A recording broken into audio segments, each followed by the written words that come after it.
Et si apprendre les maths, ça ressemblait moins à mémoriser des formules et plus à créer son propre jeu vidéo?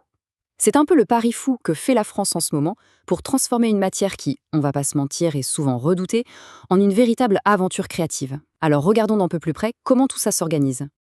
Juste un instant, si on se replonge dans nos souvenirs, les cours de maths. Pour beaucoup d'entre nous, ça évoque des choses assez précises, n'est-ce pas?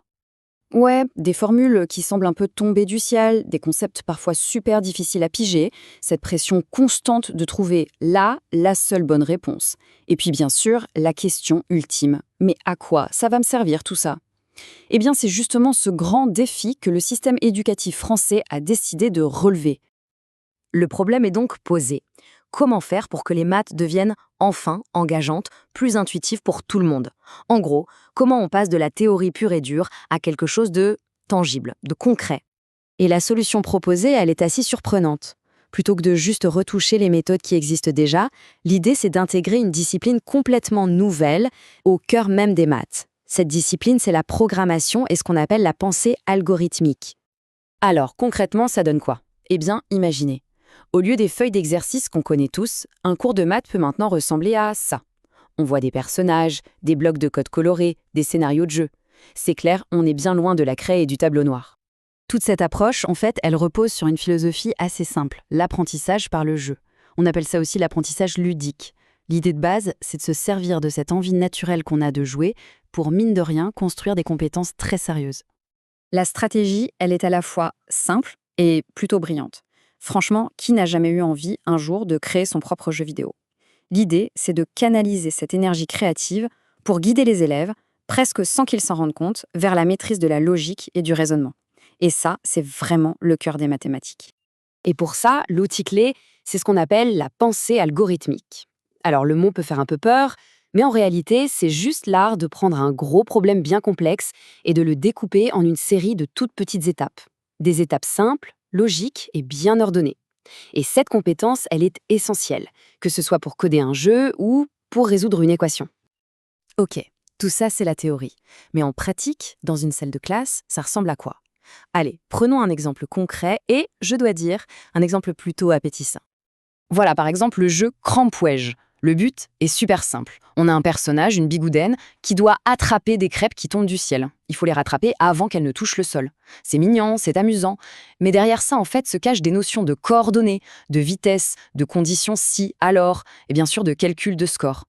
Et pour créer ces jeux, il y a tout un processus. En général, on part d'une idée toute simple, souvent inspirée de vieux jeux d'arcade par exemple. Ensuite, on adapte le concept pour que ce soit faisable en classe.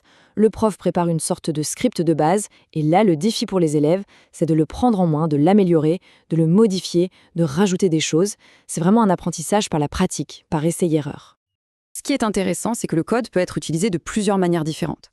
D'abord, il y a le code par projet. Le but, c'est simplement de réussir à programmer le jeu. Ensuite, il y a les maths pour coder. Là, les concepts mathématiques, comme les coordonnées, deviennent obligatoires pour réussir à construire le jeu. Et enfin, on a le code pour aider les maths, où la programmation devient un outil super puissant pour résoudre un problème mathématique, par exemple en simulant des milliers de lancers de dés pour calculer une probabilité. Parce que, attention, il ne faut pas se tromper, l'objectif final, ça reste bien d'apprendre les maths. Le jeu, ce n'est pas juste une distraction pour faire passer le temps, c'est vraiment un moyen, un véhicule pour atteindre des objectifs très précis du programme scolaire.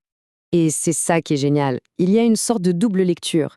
D'un côté, l'élève, lui, son objectif, c'est de gagner la partie, de rendre le jeu plus cool ou de corriger ce satané bug qui l'empêche d'avancer.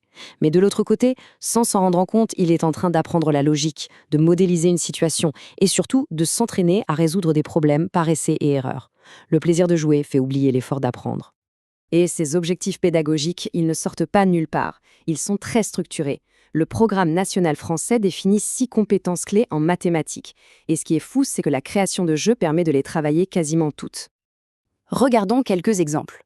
Pour un jeu de baby-foot, il faut modéliser la physique de la balle. Pour un jeu de course, il faut raisonner sur la gestion de la vitesse. Pour notre jeu de crêpes, Crampouenetsch, il faut à la fois modéliser leur chute aléatoire et calculer le score.